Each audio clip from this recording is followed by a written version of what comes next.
I think it's almost impossible to talk about Indonesian foreign policy without repeating, the same lines. Yeah. Independent and free foreign policy. And I'm sure people are actually getting a little bit tired of the repetition. Yeah. Every country has a free and active foreign policy by some measure. I mean, non-alignment is probably more historically relevant to Indonesia. Halo semuanya, ketemu lagi di Ngobrolan HI, tempatnya isu-isu HI jadi obrolan sehari-hari. Okay, today we have a special guest far away from Leeds. Yeah. The one and only Adam Tyson. Tyson. How are you doing, Adam? Excellent, lovely to be here. Thank you. Welcome to Cimbuluit. Yes. Glad to have you again here in Unpar. And so, what will we discuss today, Mas Dino? Yeah, actually, we can talk about the one that timely, the relations between Indonesia and China, because as I know, Adam have come visiting China oftenly, and related with that, talking about China and Indonesia, our podcast Ngobrolin HI, we have the most popular video with Mas Dino Kusnadi with 9K viewers. He is the former Indonesia Deputy Chief of Mission to China, and he talked a lot about Indonesia and China relations. I believe you have watched the video. Maybe this is my first question. Do you have any takeaways or response about the video regarding Indonesia and China relations? Excellent. Thank you so much. And it's a great pleasure to be here back at Unpar, one of my favorite places to visit in Indonesia.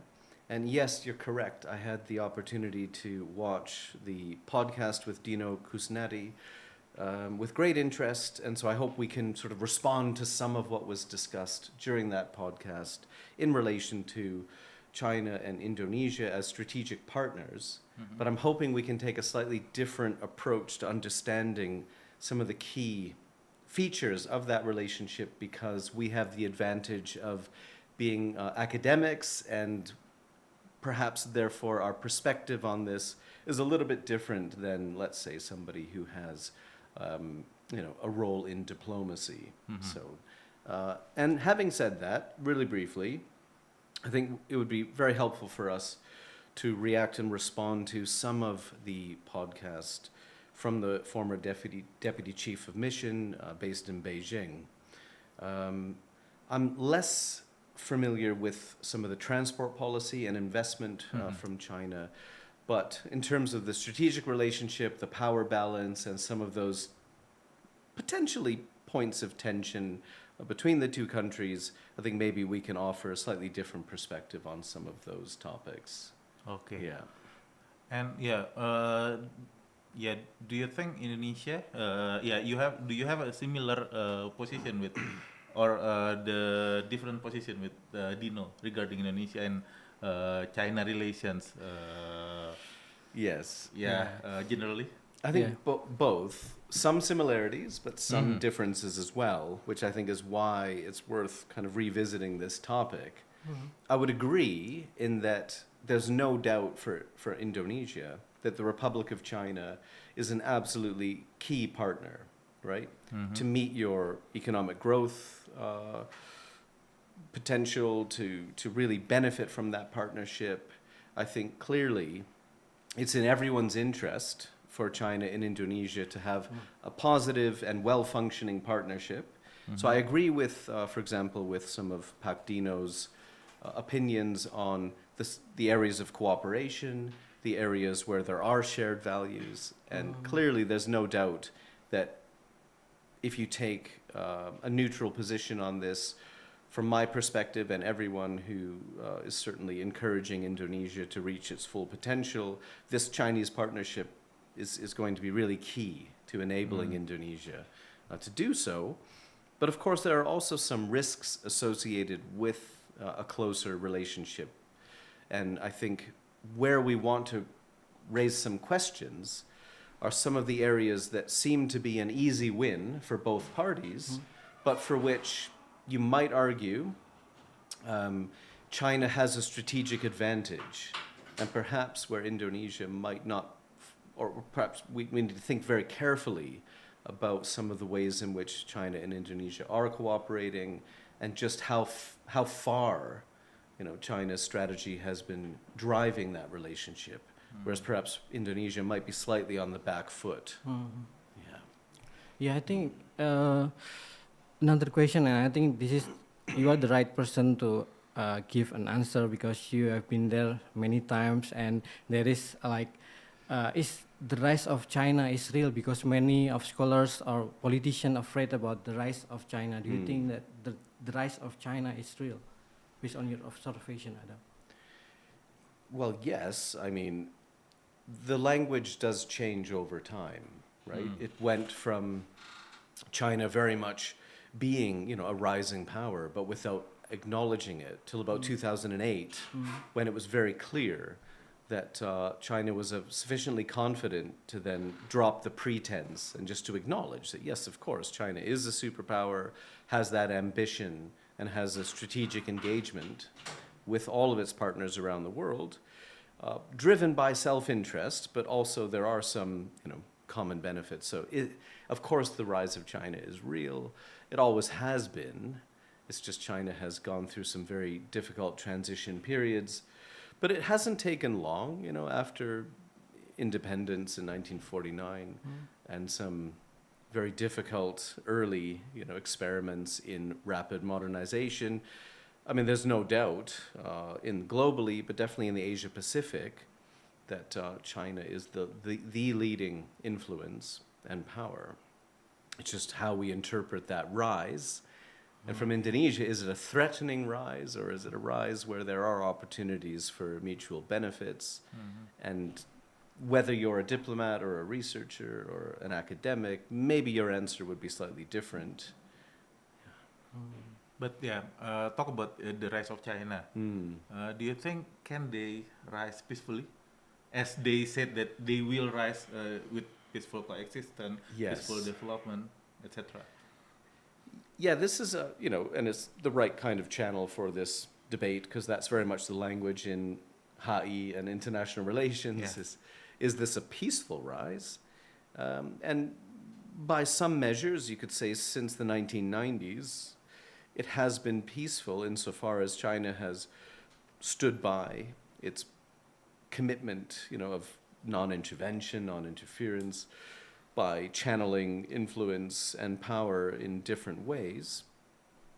But then again, I would question whether there is such a thing as non-interference, because even a commitment to engaging with all countries, regardless of their politics, regardless of the type of political system they have, still doing business in countries is a projection of power.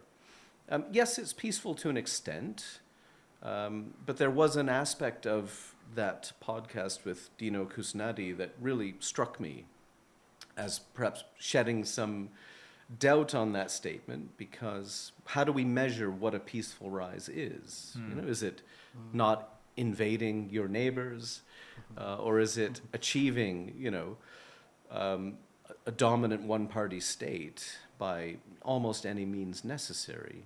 So there's a fundamental, challenge to that China model, and it depends on how we define what a peaceful rise is. And again, it might allow us to talk a little bit about how China actually operates and how the Chinese Communist Party has managed to stay in power for so long. Okay. Following up Mas Idil's questions, I would like to read the statement made by Mas Dino. China focuses on economic relations and doesn't have the intention to export its ideology. Do you agree with that, Adam? Well, that's probably an important statement to make in Indonesia, where communism has been a problem for a very long time. It's a profound part of your history and an unresolved part of your history in many ways. Now, Indonesia maintains diplomatic relationships with the People's Republic of China, but to do so, you have to deal with the Chinese Communist Party. Now, Chinese investors and educators and business people and diplomats understand this well, that you have to downplay that sense of leftist ideology, and it would make no sense, to be too blatant in the promotion of that type of ideology. So I think that's a correct statement, although it's not, it still requires a little bit of careful thinking. So it would make no sense. It would be counterproductive for China to be very blatantly trying to spread influence and ideological influence in a way that is so obviously controversial in an Indonesian context. So it's very much a pragmatic, very business-oriented engagement.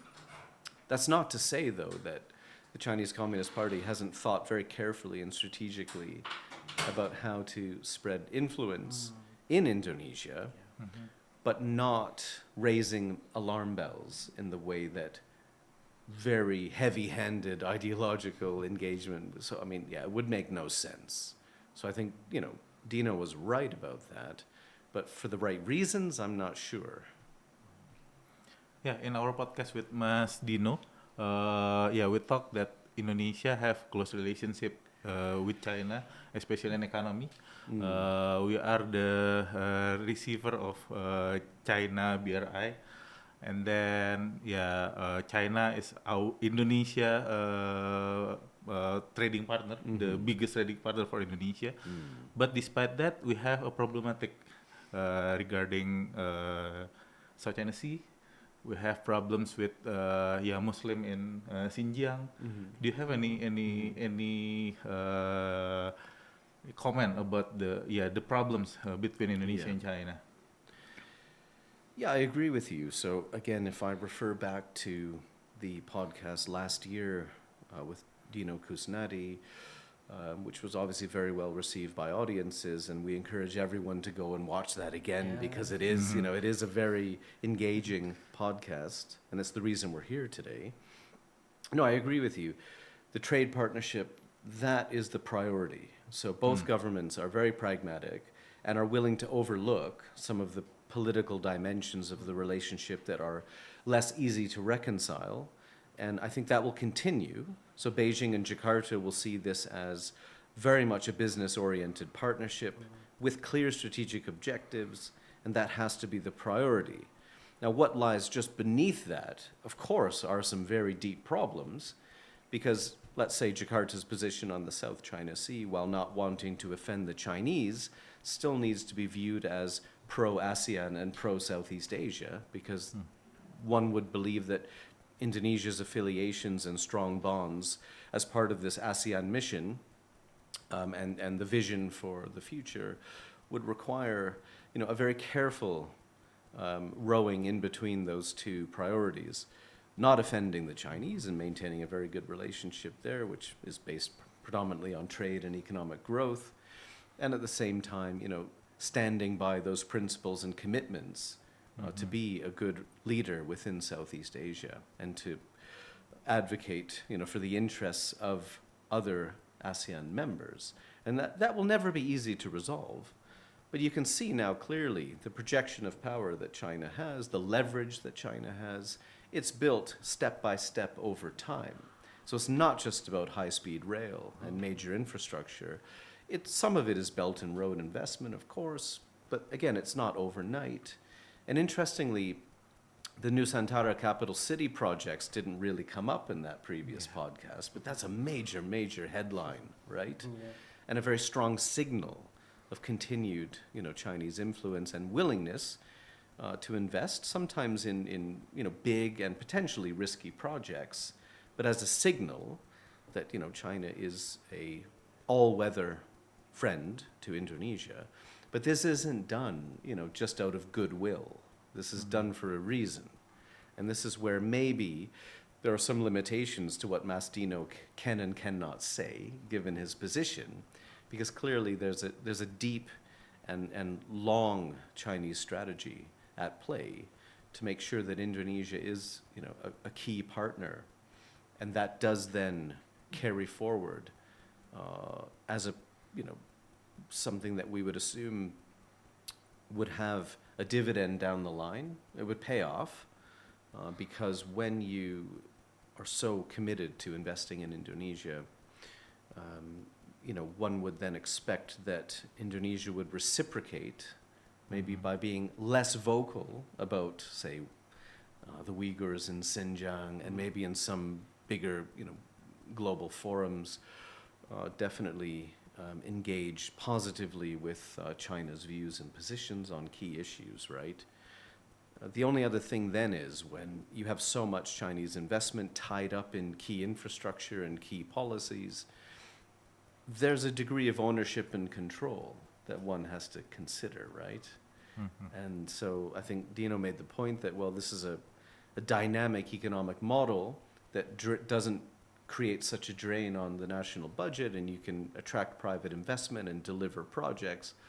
But the compromise is ownership and control, right?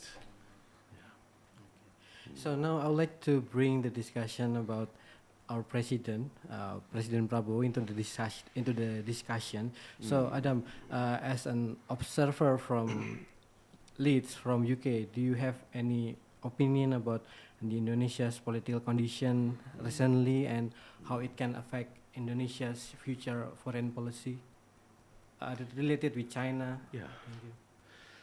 Yeah, it's interesting. So I think it's almost impossible to talk about Indonesian foreign policy without repeating, the same lines. Yeah.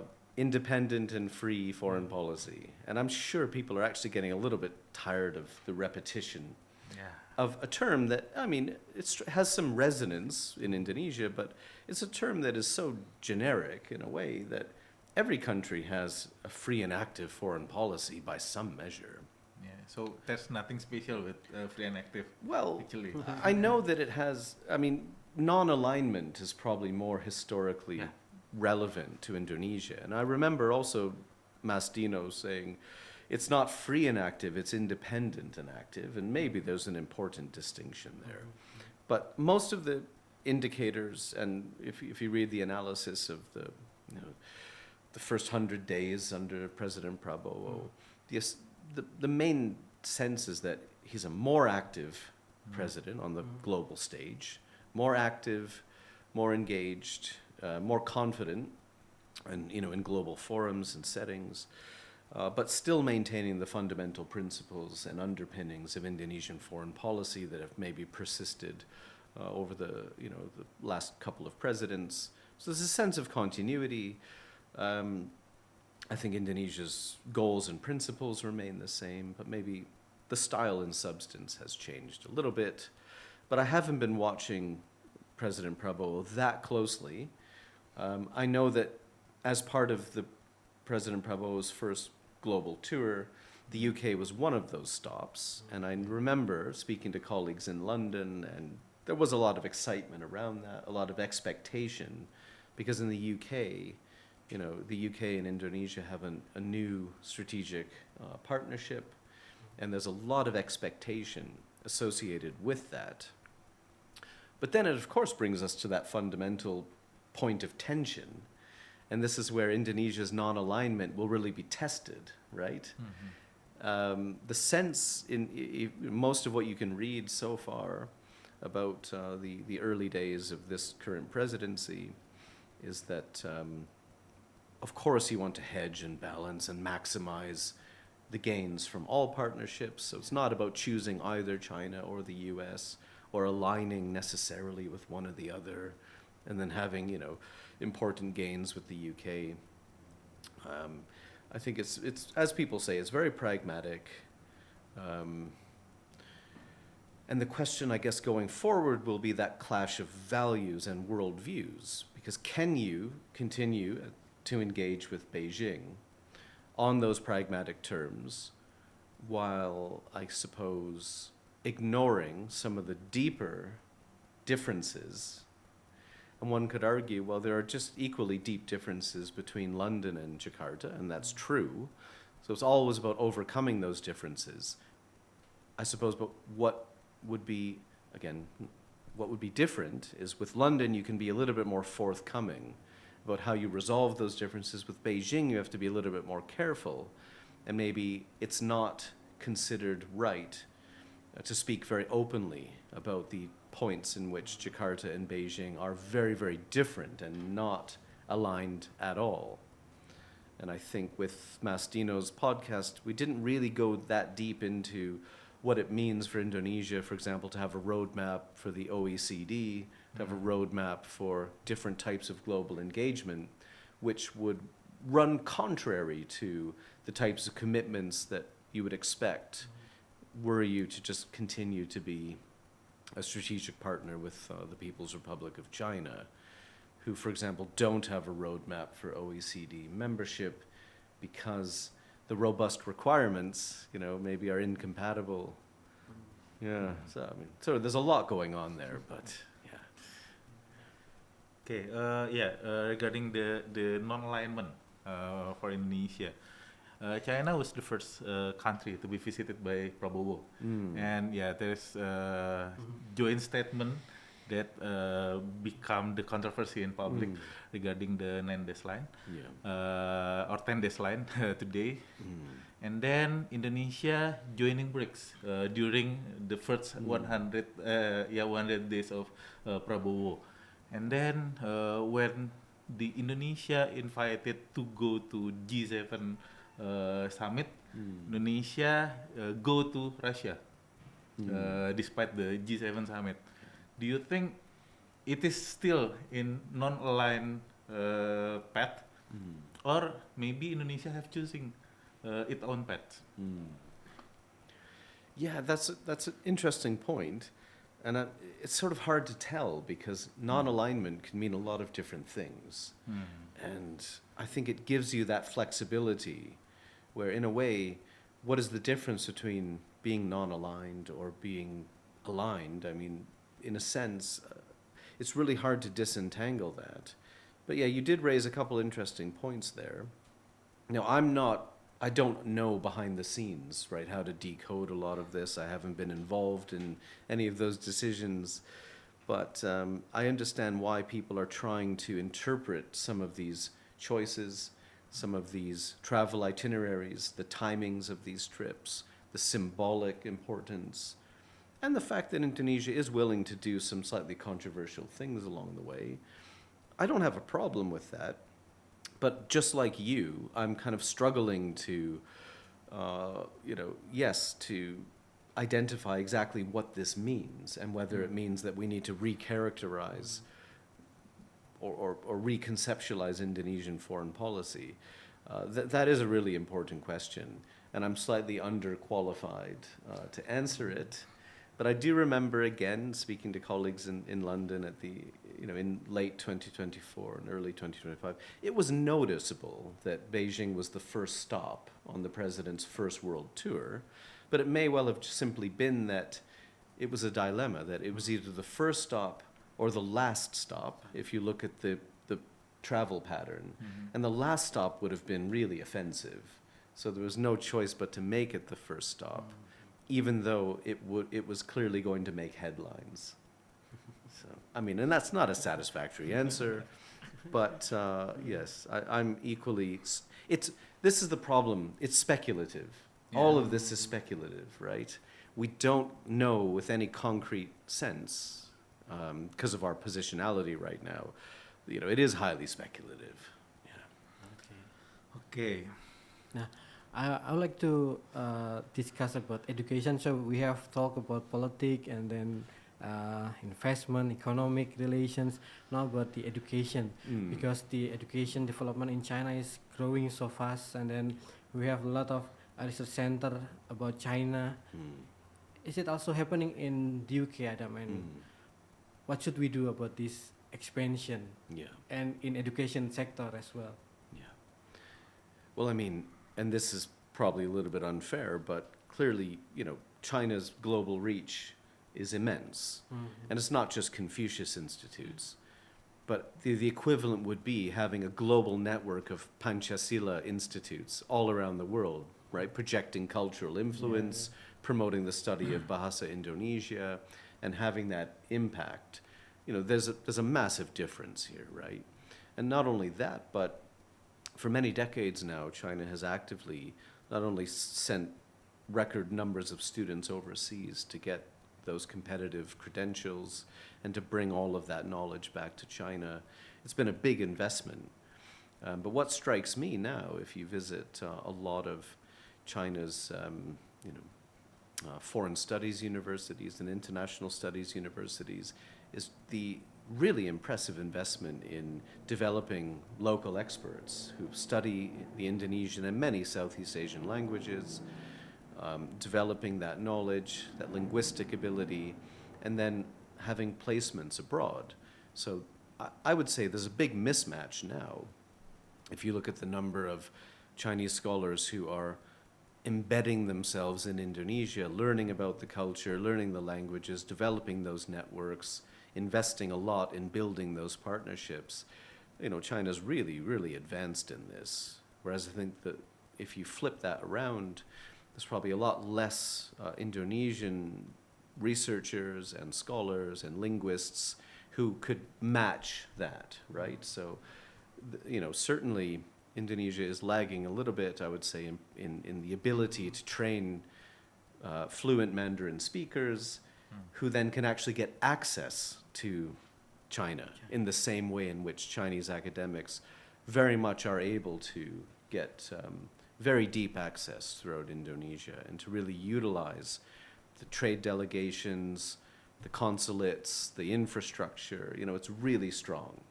So I think it's very, very uneven as well.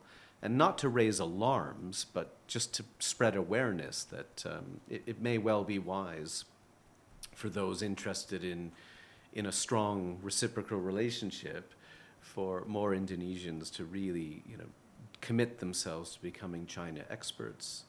Not just in the speculation, which is very typical. Yeah. In a lot of this, we're guessing, you're guessing, and so am I. But in concrete terms, we know there's an imbalance. And education is one way, but that education is strategically mapped onto, the bigger intentions here and the grand strategy, which I think there's a big imbalance still at the moment when you compare, say, Jakarta and Beijing. Yeah. Okay, and then we can go to the things that become the problems today about the tariff war. As we know that U.S. declare tariff to a lot of countries, including Indonesia with 19% with Indonesia. It is before 32%.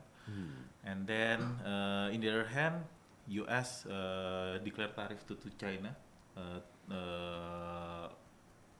It surpassed 100%, 145% before, and then they talk about it, and China seems have prepared with that. They will relocate their market, including Indonesia. Yeah. And then Indonesia at some point, for some reason, we have problems to enter the U.S. Market. In the other hand, Indonesia become the market for Chinese products, Chinese goods. Should Indonesia worried about the condition today? About tariff war, that it can be the great power rivalry between U.S. and China? Yeah.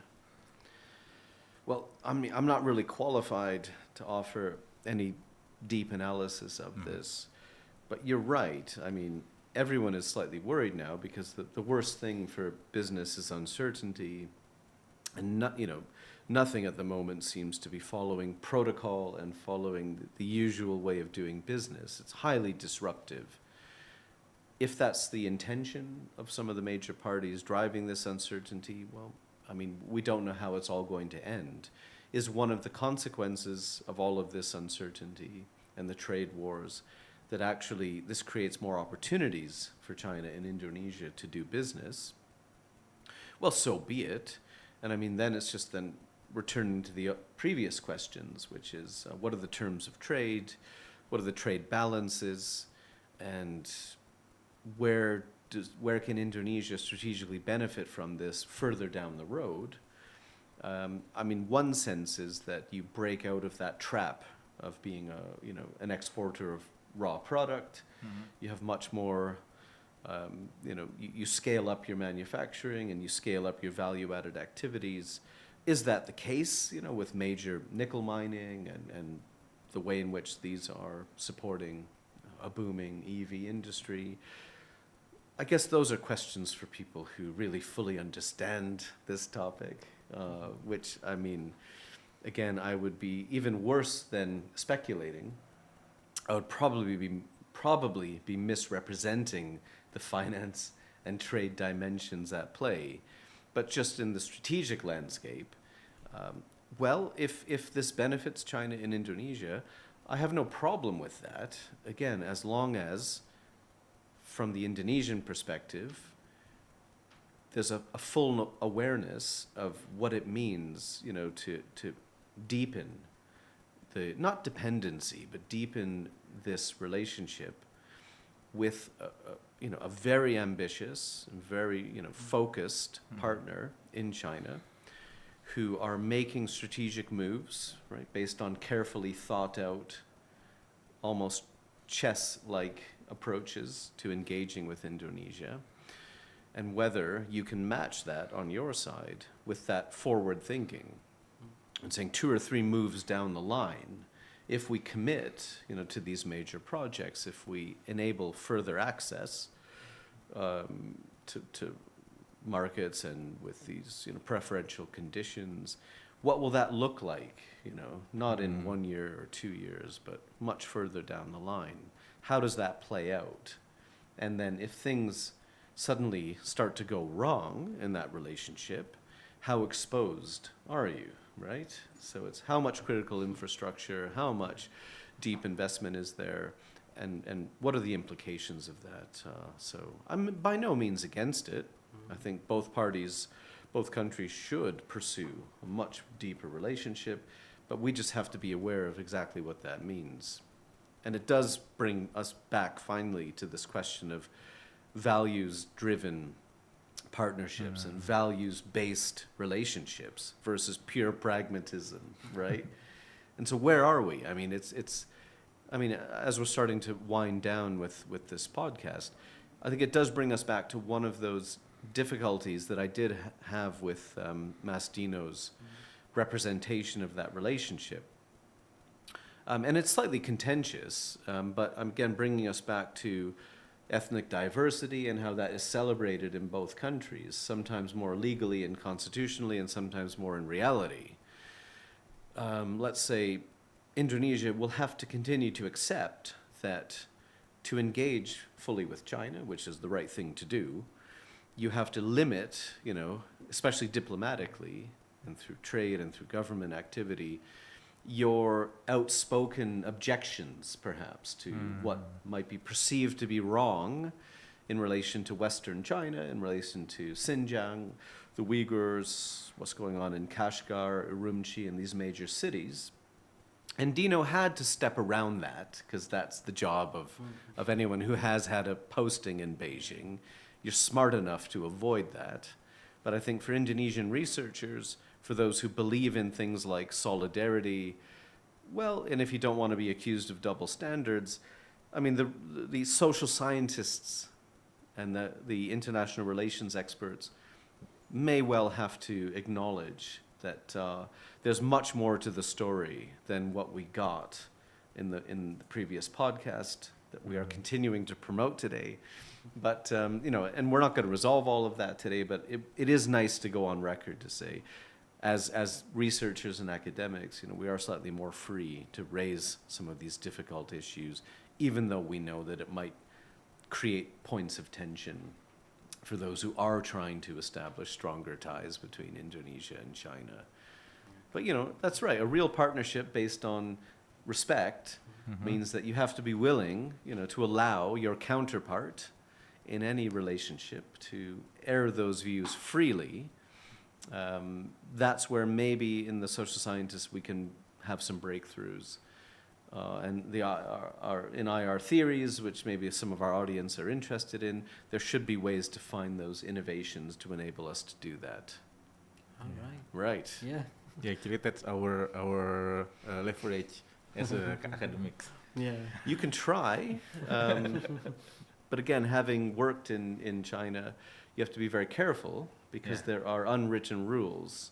So one of the major achievements in Indonesia since 1998 has been rediscovering, right, that freedom of speech is so essential. And as dynamic and innovative and talented as China is, one of those areas of concern is how much of this we could actually say in different settings. And even a podcast like this might be impossible were you to be based, with your friends in Beijing and Shanghai. Now, off the air, maybe it's fine. On the air, I think we'd have to be even more careful. Yeah. And you can delete this later. That's fine. No problem. We can edit this carefully. Okay. Yeah. Or maybe we can learn from Jack Ma actually, the strong man from Alibaba. But he cannot do anything when face the government. Oh yes, Okay. indeed. Okay, Adam. Right. So final question. So it's Yes. related with the whoosh, the high-speed Ah. train, but you have made disclaimer that you haven't tried that. So we are Yes. waiting your review. So and now I'll giving you a time to closing statement in case you haven't we haven't covered questions that you want to share to the audience. Yes. Please, yeah. No, it's fine. I think the last point was really crucial.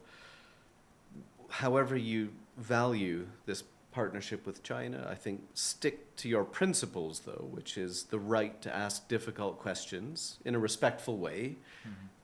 Don't sacrifice all of that for the pragmatic gains. Sorry, but just to whoosh, it's really an amazing phenomenon because I spent the last week in Jakarta prior to visiting you here in Bandung. And it didn't matter who I was speaking to for that entire week. The moment I mentioned that, oh yes, after my working week in Jakarta, I'm going to Bandung, every single person immediately, as though there was some sort of automatic trigger, said, are you going to take whoosh? Have you been on our new train? I mean, there's just this amazing sense it's of a good marketing. some sort of marketing. incredible campaign has gripped the public imagination here.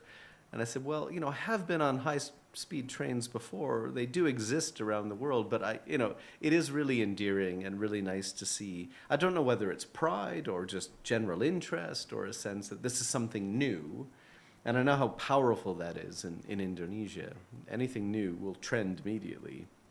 This is much deeper. So I finally capitulated. I finally said, all right, while I arrived in Bandung by alternative transport means, as I head back to Jakarta, I have now booked my ticket on Whoosh. So I've done my part. I'm not going to give, a review of the train quality or service, but at least now that I have booked the ticket, I have an answer to that question, and that conversation can now finally be put to bed, because there's an incredible enthusiasm about this. Of course, Indonesia will benefit immensely from high-speed links, and it may, reduce traffic congestion in Bandung a little bit, although at the moment that's not evident at all. But no, great, I'll be on the train. Okay. I'll be whooshing my way to Jakarta very soon. Okay. Yes. Terima kasih Adam, Mas Adam gitu ya. Our student usually call us Mas and Mbak. So Ya, I silakan, have tidak to call- apa-apa. Terima Ya. kasih Mas Adam. Okay. And buat teman-teman Is it yang over there? belum melihat video YouTube sebelumnya, silahkan cek video YouTube sebelumnya dengan Mas Dino Kusnadi. Nanti Put a link here? ya link ada di deskripsi nanti ya, bisa dicek juga videonya. Oke, terima kasih. Sampai jumpa di Ngobrolin HI selanjutnya. Terima kasih.